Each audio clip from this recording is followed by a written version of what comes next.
Welcome to our channel. My name is Bhavya. Today we are going to start lecture 2 of the chapter Making of a Scientist of class 10th. So जैसे हमने हमारे lecture 1 में discuss किया था about a bright's life, उसको आगे continue करते हुए आज हम पढ़ेंगे when a bright he was in the second year high school. तो उस टाइम पर ए ब्राइट की डिस्कवरी क्या थी, तो आज हम इसे डिस्कस करेंगे. सो जब a bright when he was in the second year high school, उस टाइम पर ए ब्राइट ने क्या डिस्कवर किया था? Discovery of unknown insect hormone. अब यहाँ पर इंसेक्ट हार्मोन का मतलब क्या था? तो ए ब्राइट देखते हैं कि जो मोनार्क बटरफ्लाई है उसके ऊपर, मतलब उसके प्यूपा के ऊपर, जो कि मिडल में होता है प्यूपा, उस प्यूपा के ऊपर 12 गोल्ड स्पॉट से. तो सारे के सारे लोग, जितने भी लोग थे, वो ये सोचते थे कि ये ऑर्नामेंटल है. लेकिन Ebright he was not convinced and doctor Frederick Urquhart he was also not convinced with this statement, कि वो भी कन्विंस्ड नहीं थे एग्जैक्टली ऐसा होता है. तो ए ब्राइट ने इसके ऊपर क्या किया? अपने जो उनके फ्रेंड थे, जो साइंटिस्ट थे, वो ए ब्राइट के फ्रेंड एंड ए ब्राइट ने एक डिवाइस बनाई जिसमें उन्होंने अपनी रिसर्च स्टार्ट करी कि एग्जैक्टली जो गोल्ड स्पॉट्स है ये किस काम आते हैं. तो ए ब्राइट को इसका आंसर क्या मिला कि जो ये 12 गोल्ड स्पॉट्स है ये एक ऐसा हार्मोन सीक्रेट कर रहे हैं, प्रोड्यूस कर रहे हैं, जो हेल्प करते हैं मोनार्क बटरफ्लाई की ग्रोथ में. सो यस, ए ब्राइट ने यहाँ पर ये डिवाइस, उस डिवाइस की हेल्प से ये प्रूव किया कि जो उससे पहले वाले जो लोग सोच रहे थे that it was ornamental, it was false. ऐसा नहीं है. ये जो गोल्ड स्पॉट्स है, 12 गोल्ड स्पॉट्स है मोनार्क प्यूपा, मोनार्क बटरफ्लाई के ऊपर, वो किस काम आते हैं? वो मोनार्क बटरफ्लाई की ग्रोथ में काम आते हैं. कि अगर ये स्पॉट्स नहीं होंगे तो मोनार्क बटरफ्लाई ग्रोथ नहीं कर सकती है. तो यहाँ से ए ब्राइट की, वो पहले भी बहुत सारे एक्सपेरिमेंट्स कर रहे थे, लेकिन अब उनके एक्सपेरिमेंट्स जो थे वो बहुत ज्यादा एडवांस हो चुके थे. अब वो अपने एक्सपेरिमेंट बहुत एडवांस कर रहे थे, जिसमें से उनका ये एक्सपेरिमेंट रहा. So now when he was in the senior year, आप क्योंकि ए ब्राइट के जिस हिसाब से वो एक्सपेरिमेंट कर रहे थे और उन्होंने एक बहुत लाइक इंपॉर्टेंट थ्योरी को सॉल्व किया था, तो इसके बाद उन्हें अब इससे भी ज्यादा चीजों को बताना था और उसके ऊपर रिसर्च करनी थी. अब उनकी जो रिसर्च थी वो एक ऐसे लेवल पर थी कि जहां पर वो बहुत सारी वो चीजें उन बायोलॉजिस्ट को पीछे छोड़ना चाहते थे, या उन बायोलॉजिस्ट जो बता नहीं पाए, या उनकी रिसर्च में अभी तक वो चीजें नहीं पता लग पाई, रीजन नहीं पता लग पाए. जो ए ब्राइट थे वो उन सारे रीजंस को पता लगाना चाहते थे.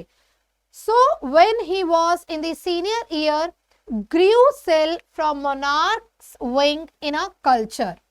अब ए ब्राइट ने क्या किया? मोनार्क विंग से उन्होंने सेल ग्रू किया and the cell develop and divide.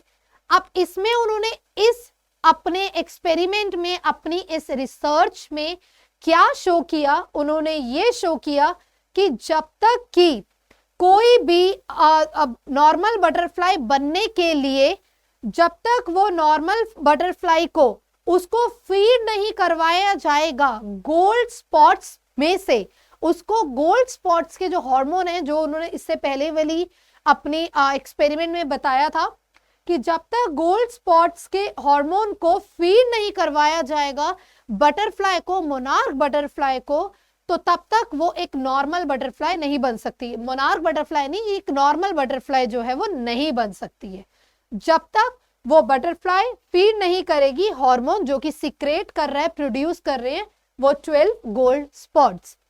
तो ये बहुत ज्यादा इंपॉर्टेंट रिसर्च थी. दोनों की दोनों जो उनके ब्राइट की रिसर्च थी, दोनों ही इंपॉर्टेंट थी.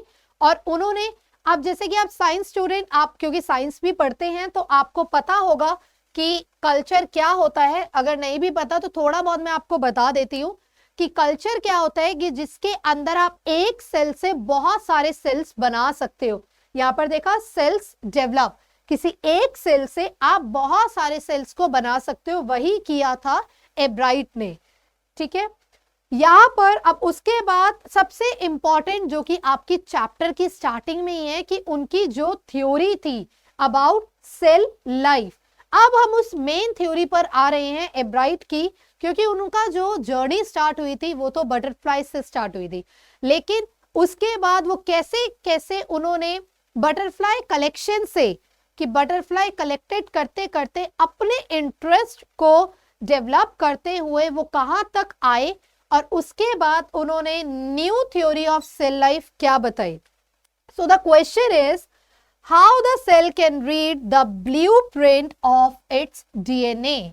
सो ये क्वेश्चन आपकी बुक में दिया हुआ है कि सेल्स कैसे रीड कर सकते हैं डीएनए। एब्राइट ने इसके ऊपर अपनी रिसर्च करी एंड उन्होंने इसका आंसर दिया, क्योंकि जो सेल्स होते हैं उनके अंदर डीएनए होता है। ठीक है, अब सेल्स जो है वो क्या है, DNA is the blueprint of life, जो आपकी बुक में भी दिया हुआ है कि डीएनए क्या है, डीएनए ब्लूप्रिंट ऑफ लाइफ है। सेल्स के अंदर डीएनए होता है। उन्होंने ये देखा कि उन्होंने बताया कि डीएनए एग्जैक्टली क्या है, डीएनए का सेल्स के अंदर होने से क्या चीज, मतलब सेल्स के अंदर डीएनए होने से क्या चीज होती है।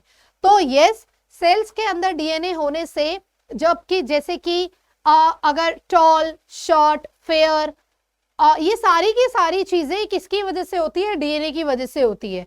अगेन द सेम चीज, क्योंकि आप साइंस के स्टूडेंट हो, आपने पढ़ा होगा डीएनए के बारे में। डीएनए की वजह से, जैसे कि फादर या मदर दोनों में से अगर फादर के ब्लैक हेयर है, मदर के ब्राउन हेयर है, तो जो बच्चा होगा उसके या तो ब्लैक या ब्राउन दोनों में से कोई एक चीज, तो उसके या तो ब्लैक हेयर होंगे या ब्राउन हेयर होंगे।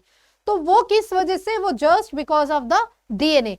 तो ये सबसे इंपॉर्टेंट थ्योरी थी एब्राइट की, जो उन्होंने करी new theory of cell life, और इसके ऊपर उन्होंने पूरा का मतलब अपने फ्रेंड के साथ मिलके इसके ऊपर एक रिसर्च की थी, और इसके ऊपर एक उनका पूरा रिसर्च रही कि सेल्स कैसे रीड कर सकते हैं डीएनए को। तो ये एब्राइट की थ्योरी रही। अब इसके आगे हम देखते हैं। जैसे कि आप यहाँ देख रहे हैं, हिज थ्योरी में help to prevent many kinds of cancer and other disease. जैसे ही एब्राइट की थ्योरी अगर ऐसे ही, if his theory proves correct every time, तो बहुत जल्दी एब्राइट प्रिवेंशन भी ढूंढ लेंगे डिसीज या कैंसर का। So the next one, graduate Howard with second position in his class of 1500 student. It means Ebright, he was in the Harvard University and he got second position in his class of among 1500 students. तो उसमें एब्राइट को second position मिलती है। इसके बाद जो एब्राइट है, क्योंकि अब उसके बाद उन्हें लेबोरेटरी में वो बहुत सारे एक्सपेरिमेंट करते हैं, अकेले होके वो सारे के सारे अपने रिसर्च एक्सपेरिमेंट बहुत चीजें करते हुए एब्राइट आगे सक्सेसफुल होते रहते हैं। So Ebright, yes, he was interested in science and उनको कलेक्शन में आपने जैसे स्टार्टिंग में हमने देखा था कि he had collected coins, fossils and he had collected butterflies। तो उसके अलावा जो एब्राइट का इंटरेस्ट था वो क्या थे, वो चैंपियन डिबेटर थे, public speaker, a good canoeist and expert photographer. तो एब्राइट बहुत अच्छे डिबेटर एंड एक्सपर्ट फोटोग्राफर थे। एंड द फोटोग्राफी उनकी किससे रिलेटेड रहती थी, वो एज यूजुअल जैसे कि वो नेचर से बहुत ज्यादा कनेक्ट थे, तो नेचर एंड उनके जितने भी इक्विपमेंट से, साइंस से रिलेटेड, लैब से रिलेटेड, तो वो लैब से रिलेटेड वाले जितने इक्विपमेंट से उनकी फोटोग्राफी, ये सब करना एब्राइट को बहुत अच्छा लगता है। नाउ हम चैप्टर के लास्ट में देख रहे हैं कि वहां पर हमारे एक कैरेक्टर दिया हुआ है मिस्टर वी हैरर। अब ये कौन है, ये एब्राइट के सोशल स्टडीज टीचर होते हैं, और वो एब्राइट के बारे में क्या कहते हैं कि एब्राइट ही वाज वेरी कॉम्पिटिटिव, एब्राइट बहुत कॉम्पिटिटिव है, एंड एब्राइट अपनी डिबेट रिसर्च को लेके वो स्पेंड करते हैं 3 to 4 आवर्स एट नाइट। मतलब वो अपनी रिसर्च के लिए तो जो टाइम निकालते ही हैं, लेकिन अपनी डिबेट रिसर्च के लिए भी वो अलग से टाइम निकालते हैं, क्योंकि एब्राइट का उनका एक ऐसा नेचर है कि वो सिर्फ और सिर्फ ये चैप्टर की लास्ट के आपको दी हुई हैं लाइंस कि एब्राइट सिर्फ मेडल्स के लिए या प्राइज के लिए ही नहीं, वो किसी भी चीज की रिसर्च करते हैं ताकि उनको उसके बारे में सब कुछ पता हो। एग्जैक्टली वो उस चीज के बारे में नॉलेज गेन करना चाहते हैं, उनकी रिसर्च ये रहती है।